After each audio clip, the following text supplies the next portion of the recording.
In the hallowed halls of Buckingham Palace, where centuries of tradition echo through marble corridors, a single moment of defiance shattered the carefully maintained facade of royal decorum. What began as a routine request from the Queen Consort escalated into an unprecedented clash that would send shockwaves through the monarchy and expose the deep tensions simmering beneath the crown's polished surface.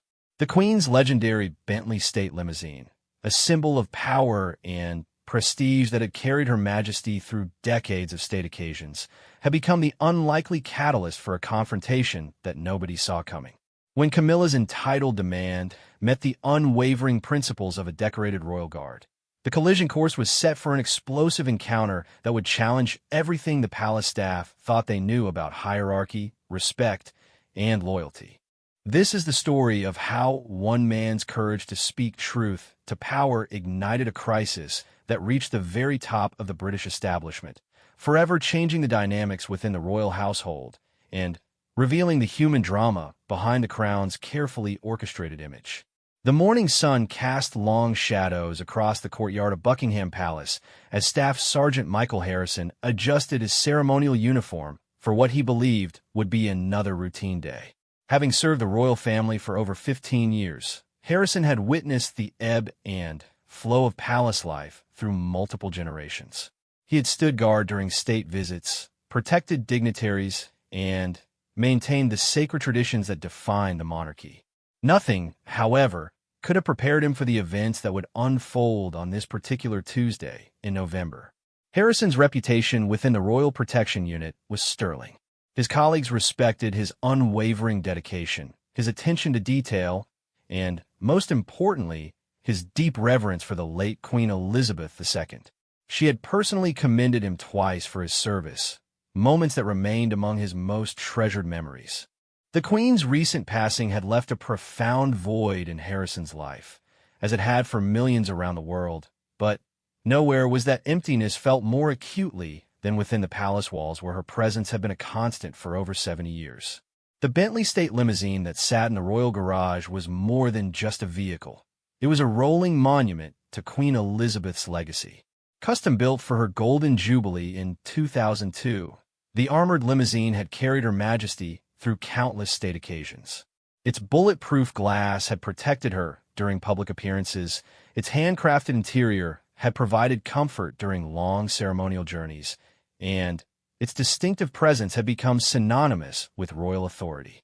Every member of the palace staff understood that this particular vehicle held special significance, representing not just transportation, but a tangible connection to the beloved monarch.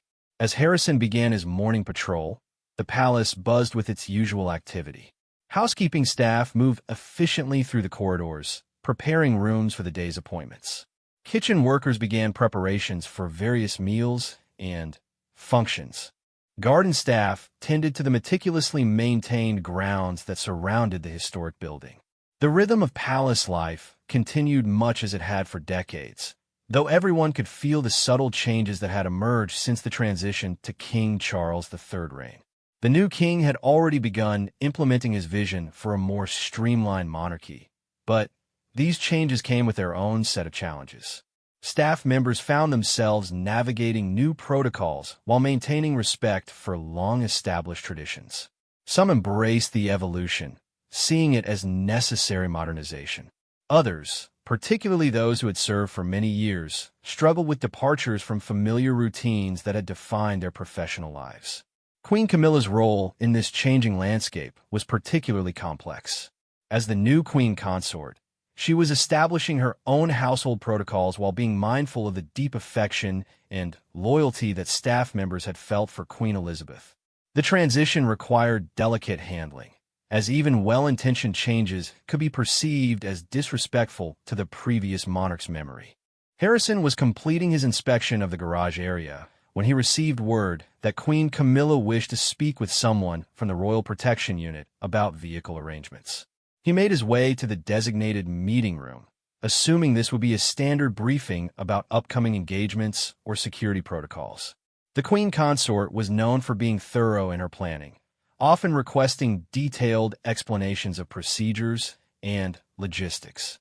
When Harrison entered the room, Queen Camilla was seated at a polished mahogany table, surrounded by several members of her personal staff. She looked up from a stack of papers and smiled warmly, gesturing for him to take a seat across from her. The initial atmosphere was cordial, professional, and entirely routine. Staff Sergeant Harrison, she began, her voice carrying the refined accent that had become familiar to the public over the years. I wanted to discuss transportation arrangements for my son Tom. He has some important events coming up, and I believe it would be appropriate for him to use the Bentley State Limousine for these occasions. The request hit Harrison like a physical blow. Tom Parker Bowles, while certainly a member of the extended royal family through his mother's marriage to the king, was not a working royal. He held no official duties, received no public funding for his role, and was not considered part of the core monarchy that the state limousine was intended to serve. More importantly, the vehicle in question was not just any royal car. It was Queen Elizabeth's personal limousine, a sacred symbol that represented decades of dedicated service. Harrison's mind raced as he processed the implications of the request. The Bentley State Limousine had specific protocols governing its use. These weren't arbitrary rules created by bureaucratic minds, but carefully established guidelines that reflected both security considerations and the deep respect due to the monarchy's most significant symbols. The vehicle was reserved for the sovereign, the heir apparent, and in special circumstances, other senior working royals carrying out official state functions. Your Majesty, Harrison began carefully, choosing his words with the diplomatic precision that his years of service had taught him. The Bentley State Limousine has very specific usage protocols. It's designated for official state functions and is typically reserved for senior working members of the royal family. Queen Camilla's expression shifted slightly, her smile becoming more fixed. I'm well aware of the protocols, Staff Sergeant. However, I'm also the Queen Consort, and I'm making a direct request regarding my son's transportation needs. Surely these protocols can be adjusted when circumstances require it. The tension in the room became palpable. Harrison could feel the weight of the moment pressing down on him. He was being asked to compromise principles that he had sworn to uphold, to treat a sacred symbol of the monarchy as if it were merely another vehicle in the royal fleet. His loyalty to the crown was absolute, but that same loyalty demanded that he protect the dignity and traditions that the crown represented. Ma'am, with the greatest respect, the late Queen's limousine holds special significance. It's not simply a matter of protocol, but of maintaining the reverence due to Her Majesty's memory and the office she represented. Tom Parker Bowles, while certainly a valued member of your family, is not a working royal and doesn't have state duties that would justify the use of this particular vehicle. The Queen Consort staff shifted uncomfortably in their seats. This was not the response they had expected. In their experience, requests from senior royals were typically met with immediate compliance, with staff members finding ways to accommodate even unusual demands. Harrison's respectful but firm refusal represented uncharted territory. Staff Sergeant, Queen Camilla's voice took on a sharper edge. I think you're forgetting your place. I am the Queen Consort, and I am making a reasonable request regarding family transportation. Your job is to facilitate these arrangements, not to lecture me about protocols or to make decisions about what is or isn't appropriate for my family. Harrison felt the familiar surge of adrenaline that came with high-stress situations, but his years of training kept his voice steady and respectful. Your Majesty, my place is to serve the crown with integrity and to uphold the traditions and protocols that preserve the dignity of the monarchy. I cannot, in good conscience, authorize the use of Queen Elizabeth's personal limousine for unofficial purposes. There are other vehicles in the royal fleet that would be entirely appropriate for Mr. Parker Bowles' needs. The standoff was now complete. Queen Camilla had made her position clear. She expected her request to be fulfilled without question. Harrison had made his equally clear. He would not compromise the sacred traditions of his office, regardless of who was making the demand. The room fell silent except for the ticking of an ornate clock on the mantelpiece, marking seconds that felt like hours. What happened next would transform this private disagreement into a crisis that would reverberate throughout the entire royal establishment. Neither Queen Camilla nor Staff Sergeant Harrison could have anticipated how quickly their conflict would escalate, or how many lives would be affected by the choices they were about to make. The battle lines had been drawn, and both sides were preparing for a confrontation that would test the very foundations of royal protocol and personal conviction. The silence that followed Harrison's refusal stretched for what felt like an eternity. Queen Camilla's face flushed red as the full implications of his response sank in. Never in her years as a member of the royal family had she been directly challenged by a member of staff.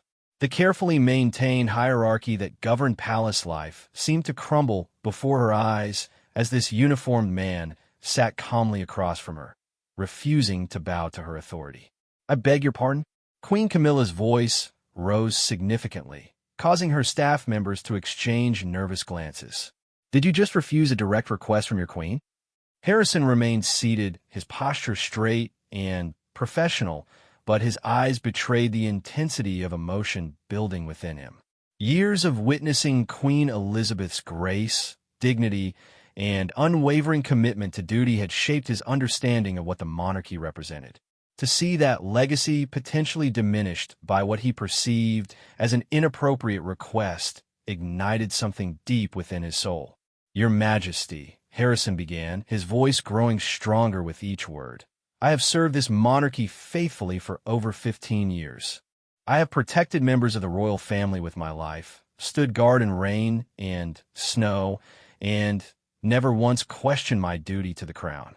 But my duty extends beyond simply saying yes to every request. My duty includes protecting the dignity and traditions that make this institution worthy of respect." Queen Camilla stood abruptly, her chair scraping against the polished floor. "How dare you presume to lecture me about duty and dignity?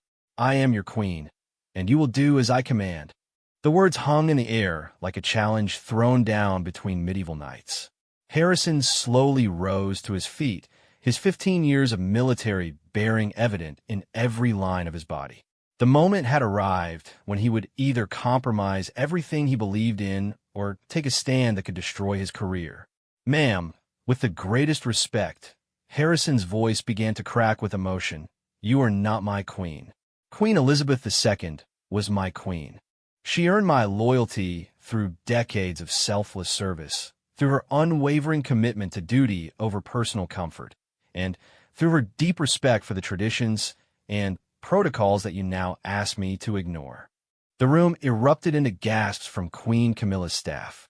Several of them began speaking at once, trying to defuse the situation, but their words were lost in the growing storm between the two primary combatants. Queen Camilla's eyes blazed with fury. "You insolent man! I will have you dismissed immediately. Your career is over." But Harrison was past the point of caring about his career. Years of suppressed grief over Queen Elizabeth's death, frustration with changes he perceived as disrespectful to her memory, and anger at what he saw as an entitled demand for something sacred had reached a boiling point. "Dismiss me then." Harrison's voice rose to match hers, his composure finally cracking. "But I will not stand by and watch Queen Elizabeth's legacy be treated as if it were a family taxi service. That limousine carried our beloved queen through 70 years of dedicated service. She used it to visit hospitals, to attend state functions, to serve her people with dignity and grace. And you want to hand it over to your son so he can ride around London like some sort of celebrity?" The queen consort stepped closer to Harrison, her face contorted with rage. "Tom Parker Bowles is my son, and he deserves the same respect and privileges as any other member of this family. Respect is earned." Harrison shot back, his voice now echoing through the ornate room. "Your son has done nothing to earn the right to ride in Queen Elizabeth's limousine. He's a food critic who happens to be related to you by marriage. Meanwhile, working members of the royal family who actually serve the public are denied access to that vehicle because they understand its significance." The argument had moved far beyond the original request. It had become a clash between two fundamentally different views of what the monarchy should represent. Queen Camilla saw it as a family business where blood relations and marriage connections should grant certain privileges. Harrison saw it as a sacred institution where every symbol and tradition carried meaning that transcended personal relationships. "You forget yourself, Staff Sergeant," Queen Camilla hissed. "I am the wife of the King of England, and my family's status reflects that reality. And you forget that being married to the king doesn't automatically make you worthy of Queen Elizabeth's legacy." Harrison's response was immediate and devastating. That woman spent her entire life earning the respect of her people. She never asked for privileges she hadn't earned. She understood that every symbol of monarchy, including that limousine, represented the trust that the British people placed in the crown. The words struck Queen Camilla like physical blows. Her staff members stood frozen, uncertain whether to intervene or retreat. The confrontation had escalated beyond anything they had ever witnessed in the palace's refined atmosphere. "How dare you question my worthiness?" Queen Camilla screamed. "I have served alongside Charles for years. I have earned my place in this family." Harrison's laugh was bitter and harsh. "Served alongside Charles? You mean you destroyed his first marriage, carried on an affair for decades, and then expected the nation to accept you as their queen? That's not service. That's scandal that was eventually legitimized by time and royal decree." The words hung in the air like grenades waiting to explode. Everyone in the room understood that Harrison had crossed a line that could never be uncrossed. He had voiced the thoughts that many still harbored about Queen Camilla's path to the throne, thoughts that were usually confined to private conversations or tabloid speculation. Queen Camilla's face went pale, then flushed deep red as the implications of Harrison's words sank in. "Get out," she whispered, her voice trembling with rage. "Get out before I have you arrested for treason." But Harrison wasn't finished. The floodgates of frustration and grief had opened, and everything he had held back since Queen Elizabeth's death came pouring out. "Treason," he laughed bitterly. "The real treason would be allowing Queen Elizabeth's sacred symbols to be treated like party favors for your family. That woman gave her entire life to this country. She sacrificed her personal happiness, her privacy, her freedom, everything for the crown. And now you want to hand her personal limousine to your son because you think your marriage entitles him to royal privileges?" The queen consort was shaking with fury, but Harrison continued his devastating assault on what he perceived as her entitled attitude. "Do you know what Queen Elizabeth said to me when she commended my service? She said that the monarchy's strength came from understanding that privilege must be balanced with responsibility. Every symbol, every tradition, every protocol exists because it represents something greater than personal desires. That limousine isn't just a car. It's a mobile monument to 70 years of dedicated service to the British people." Queen Camilla found her voice again, and when she spoke, her words dripped with venom. "Your precious Queen Elizabeth is dead, Staff Sergeant. I am your queen now, and you will learn to show me the same respect you showed her, or you will find yourself looking for a new career." The words about Queen Elizabeth being dead hit Harrison like a physical assault. His beloved monarch, the woman who had represented everything noble about the British monarchy, reduced to a dismissive comment designed to assert dominance. "She may be dead," Harrison replied, his voice now dangerously quiet. "But her legacy lives on in every tradition, every protocol, and every symbol of this monarchy, including that limousine. And I will protect that legacy with my last breath, regardless of who tries to diminish it." The confrontation had reached its peak. Two strong wills had clashed over principles that neither was willing to compromise. What had begun as a simple request had evolved into a fundamental disagreement about the nature of monarchy, respect, and the weight of tradition. As Queen Camilla stormed toward the door, she turned back to deliver one final blow. "You'll regret this, Staff Sergeant Harrison. I promise you that. No one speaks to me that way and keeps their position. No one. Harrison watched her leave, knowing that his career was likely over, but feeling a strange sense of peace. He had stood up for something he believed in, something that represented the best of what the monarchy could be. Whatever consequences followed, he would face them knowing that he had remained true to the principles that Queen Elizabeth herself had taught him. Within an hour of the explosive confrontation, whispers began spreading through Buckingham Palace like wildfire through dry grass. Staff members who had heard the shouting match shared hurried conversations in corridors, their voices hushed, but their excitement barely contained. The rigid hierarchy that governed palace life had been shattered by an unprecedented clash between authority and principle, and nobody quite knew how to process what had happened. Lady Margaret Thornfield, Queen Camilla's private secretary, and one of the witnesses to the confrontation, found herself in an impossible position. A career diplomat who had spent decades navigating the treacherous waters of royal protocol, she had never encountered a situation quite like this. Her loyalty to Queen Camilla was unquestionable, but the implications of Harrison's defiance created complications that extended far beyond a simple disciplinary matter. As Lady Margaret made her way to her office, her mind raced through the potential consequences of the morning's events.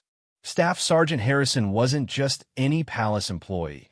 He was a decorated veteran with an exemplary service record and a reputation for absolute integrity.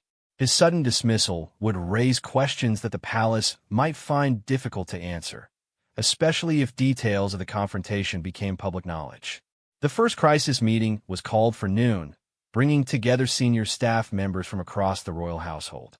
The atmosphere in the conference room was tense, with each participant acutely aware that they were dealing with uncharted territory. Sir Edmund Blackwood, the king's private secretary, presided over the gathering with the grave demeanor of a man who understood that even small missteps could have enormous consequences for the monarchy's reputation. "Ladies and gentlemen," Sir Edmund began, his voice carrying the weight of decades of experience in royal service, "we find ourselves confronting a situation that requires careful handling. Staff Sergeant Harrison's conduct this morning was clearly insubordinate, but the circumstances surrounding his behavior present certain complications." Around the table, department heads shifted uncomfortably. Each of them had heard different versions of the story, but all understood that something significant had occurred. The palace's carefully orchestrated image of unity and respect depended on maintaining the illusion that such conflicts never happened behind closed doors. Lady Margaret cleared her throat nervously. "Sir Edmund, I feel I should point out that Staff Sergeant Harrison's concerns about protocol weren't entirely without merit. The Bentley State Limousine does have specific usage guidelines, and Tom Parker Bowles isn't technically a working member of the royal family." The comment hung in the air like an unexploded bomb. Everyone in the room understood the implications. If Harrison's position had some basis in established protocol, his dismissal could be seen as retaliation for upholding legitimate guidelines rather than punishment for insubordination. Colonel James Hartwell, head of the Royal Protection Unit, spoke up from his position at the far end of the table. "Harrison has been one of our most reliable officers for over 15 years. His personnel file is spotless, and he's received multiple commendations for his service. If we dismiss him without proper cause, it could affect morale throughout the entire protection unit." Sir Edmund nodded grimly. The Royal Protection Unit's loyalty and dedication were crucial to the monarchy's security. Any action that might be perceived as unfair treatment of a respected officer could have far-reaching consequences for the unit's effectiveness and cohesion.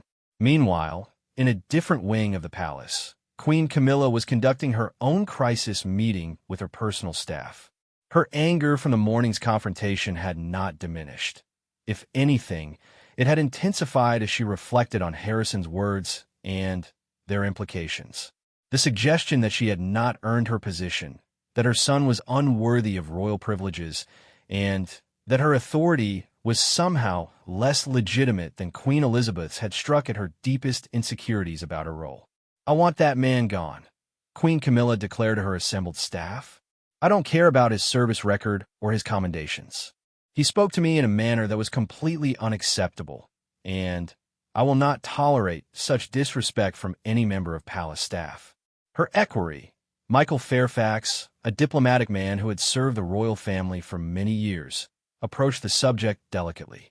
Your Majesty, while Harrison's behavior was certainly inappropriate, we should consider the broader implications of his dismissal. The circumstances of his defiance might generate unwanted attention if they become public knowledge. Queen Camilla's eyes flashed with renewed anger. Are you suggesting that I should allow staff members to speak to me however they please? That I should tolerate insubordination because it might create bad publicity? Not at all, ma'am, Fairfax replied carefully. I'm simply suggesting that we handle this matter strategically.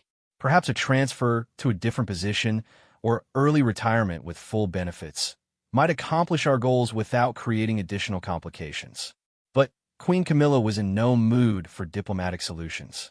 The confrontation with Harrison had awakened something fierce within her, a determination to establish her authority once and for all. For years, she had felt the weight of public skepticism about her role in the royal family.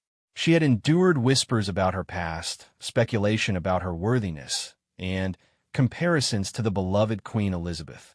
Harrison's defiance represented all of these challenges in a single, concentrated form, and she was determined to crush it definitively. As news of the crisis spread through the palace, unexpected alliances began to form. Staff members who had worked closely with Harrison over the years found themselves quietly supporting his position, even as they understood the impossibility of his situation. They had witnessed his dedication, his integrity, and his deep respect for the monarchy's traditions. The idea that such a man could be dismissed for upholding principles that had guided the institution for decades struck many as fundamentally wrong. Sarah Mitchell, a senior housekeeping supervisor who had worked at the palace for over 20 years, found herself in conversations with colleagues that would have been unthinkable just hours earlier. I've watched Harrison for years, she confided to a small group of trusted staff members during their break. That man would take a bullet for any member of the royal family. If he stood up to Queen Camilla, it was because he truly believed it was the right thing to do. These quiet conversations were taking place throughout the palace, creating an undercurrent of support for Harrison that palace management was beginning to sense.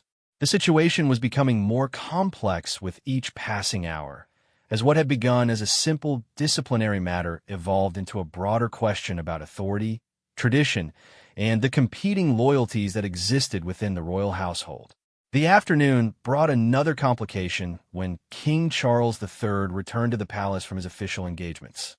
He had been briefed about the morning's events during his drive back to Buckingham Palace, and the weight of the situation was evident in his expression as he made his way to his private study. The king found himself caught between loyalty to his wife and the need to maintain stability within his household staff. King Charles had always respected Staff Sergeant Harrison's service and dedication. He had personally observed the man's professionalism during countless official functions and had come to rely on the Royal Protection Unit's expertise and judgment. The idea that such a trusted member of his security detail could suddenly become a disruptive force was both surprising and deeply troubling. At the same time, the king understood his wife's position and her need to establish authority within the household. The transition to his reign had been challenging enough without internal conflicts undermining the stability of palace operations. Queen Camilla's feelings and her standing within the royal hierarchy had to be protected, even if it meant making difficult decisions about long-serving staff members. The king's private secretary had prepared a detailed briefing about the incident, including witness statements and an analysis of the protocol issues involved. As King Charles reviewed the materials, he began to understand the complexity of the situation. Both parties had legitimate grievances, but their conflict had escalated beyond the possibility of simple reconciliation. By late afternoon, the palace was buzzing with speculation about what would happen next. Some staff members believed that Harrison would be quietly transferred to avoid creating a scandal. Others thought that Queen Camilla's anger would result in his immediate dismissal. A few optimists hoped that cooler heads would prevail and that some sort of compromise could be reached. The reality, however, was that the battle lines had been drawn too clearly for easy resolution. Queen Camilla's demand for respect and authority had collided with Harrison's commitment to tradition and protocol, creating a conflict that reflected deeper tensions within the modern monarchy. The question was no longer simply about one man's career or one woman's authority. It had become a test of how the institution would balance change with continuity, hierarchy with principle, and personal relationships with public responsibility. As evening approached, everyone involved understood that the next 24 hours would determine not just Harrison's fate, but potentially the future dynamic of power within the royal household itself. The confrontation had opened wounds and exposed tensions that had been building for months beneath the polished surface of palace life, and now those conflicts demanded resolution. The following morning brought an unexpected development that would change the trajectory of the entire crisis. King Charles III had spent the night reviewing not only the incident reports, but also the broader implications of the conflict between his wife and Staff Sergeant Harrison. His decision, when it came, surprised everyone involved and demonstrated the complex balancing act required of a modern monarch caught between competing loyalties and principles. At precisely 9 o'clock, Sir Edmund Blackwood received a summons to meet with the king in his private study. The gravity of the situation was evident in the king's demeanor as he gestured for his private secretary to take a seat across from his desk. The room, filled with personal mementos from decades of royal service, seemed to emphasize the weight of tradition that hung over every decision made within these walls. Edmund, the king began, his voice measured and thoughtful. "I've given considerable thought to yesterday's incident.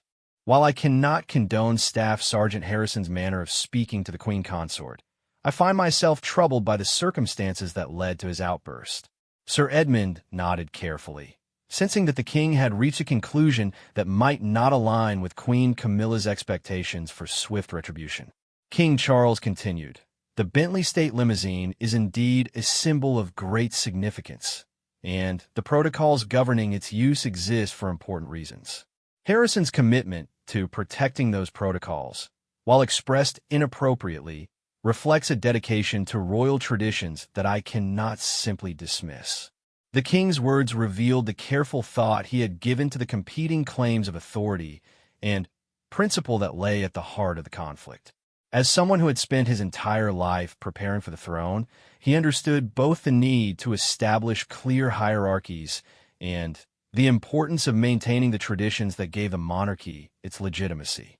However, the king added, the Queen Consort's authority cannot be openly challenged without consequences.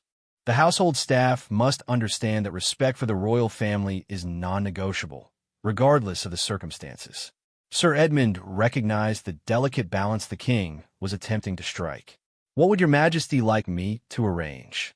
"I want to speak with Staff Sergeant Harrison personally," the king replied. "Before any decisions are made about his future, I need to understand his perspective directly.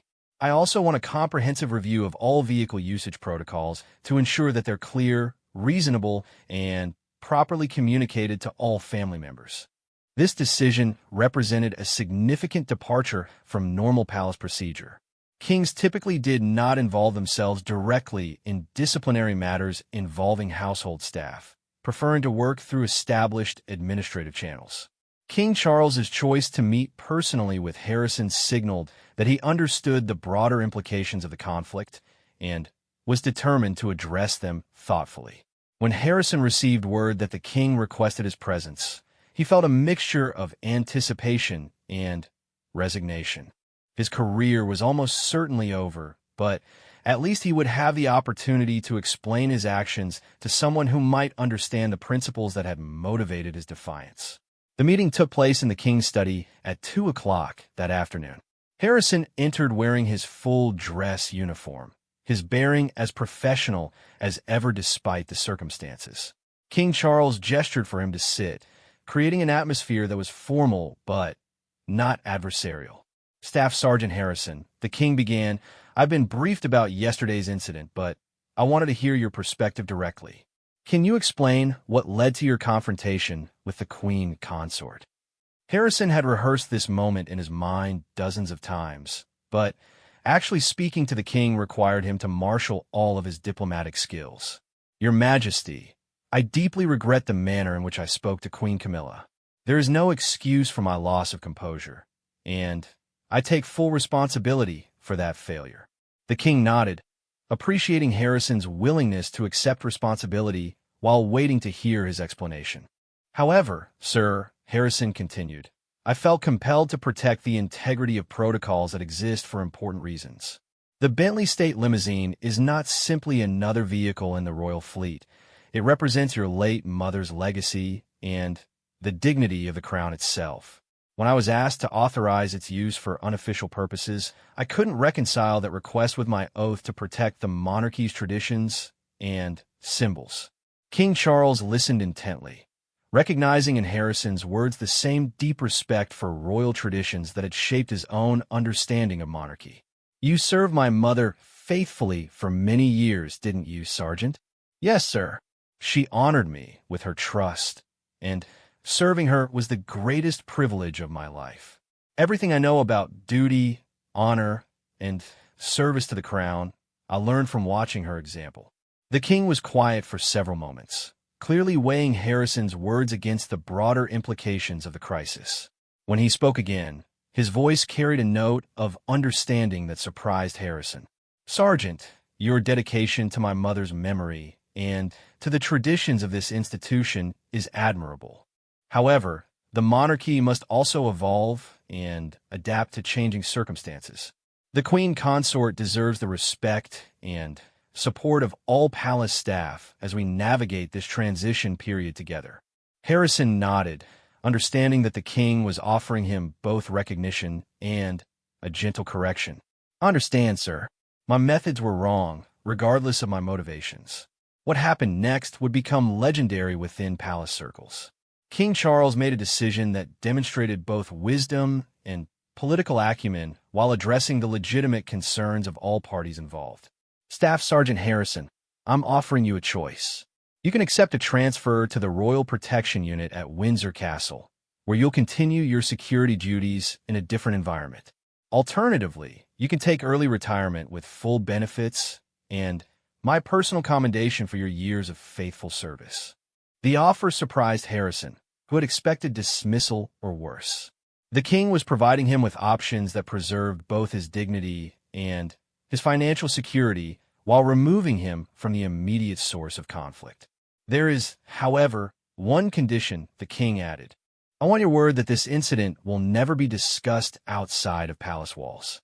The reputation of the royal family must be protected, and that includes protecting the Queen Consort from any suggestion that she was somehow in the wrong. Harrison understood the bargain being offered. He would be treated with dignity and respect, but in return, he had to maintain absolute silence about the confrontation that had ended his tenure at Buckingham Palace. I give you my word, Your Majesty, Harrison replied without hesitation. My loyalty to the crown includes protecting its reputation from any harm my actions might cause. The king's solution to the Harrison crisis became a model for how the modern monarchy would handle internal conflicts going forward. Rather than simply asserting authority or dismissing legitimate concerns, King Charles had found a way to balance competing interests while maintaining the institution's stability and dignity. Over the following weeks, the palace implemented a comprehensive review of vehicle usage protocols, clarifying guidelines, and ensuring that all family members understood the significance of various ceremonial vehicles. Queen Camilla never again requested the Bentley State Limousine for Tom Parker Bowles, though whether this was due to the new protocols or her own recognition of the sensitivities involved remained unclear. Harrison chose the transfer to Windsor Castle, where he served with distinction for another 3 years before taking retirement. His colleagues at Buckingham Palace remembered him as a man who had stood up for his principles even when it cost him personally, and his reputation within the Royal Protection Unit became legendary. The incident also had lasting effects on Queen Camilla's approach to household management. While she never publicly acknowledged any wrongdoing, Those close to her noticed a more consultative approach to staff relations and a greater sensitivity to issues involving royal traditions and protocols. The confrontation with Harrison had taught her valuable lessons about the complex dynamics of palace life and the deep loyalties that connected staff members to the monarchy's history. For King Charles, the crisis demonstrated the delicate balance required to modernize the monarchy while respecting its traditions. His handling of the situation earned him respect from palace staff who saw it as evidence of his fairness and wisdom. The king had shown that he could protect both innovation and tradition, authority and principle in ways that strengthened rather than weakened the institution. Years later, when Harrison finally retired from royal service, he received a personal note from King Charles thanking him for his years of dedicated service and acknowledging the difficulty of the choices he had faced during the Limousine incident. The note, which Harrison treasured above all his official commendations, included a simple but profound observation. The monarchy's strength has always come from the dedication of those who serve it with integrity, even when that integrity demands difficult choices. The Bentley State Limousine continues to serve the royal family on state occasions, its significance preserved and its protocols respected.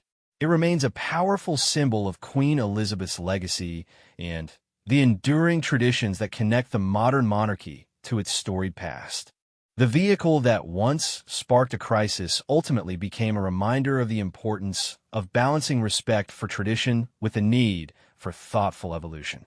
The confrontation between Queen Camilla and Staff Sergeant Harrison became part of palace folklore, remembered not as a failure of the system, but as an example of how the monarchy could navigate complex challenges while preserving its essential character. It demonstrated that even in an institution built on hierarchy and deference, there was room for principled dissent, and that the crown's strength came not from suppressing such challenges, but from addressing them with wisdom and grace. In the end, the incident strengthened rather than weakened the royal household, establishing precedents for handling future conflicts and creating a culture where tradition and innovation could coexist. The lessons learned from one guard's refusal to compromise his principles became guideposts for a monarchy determined to honor its past while embracing its future.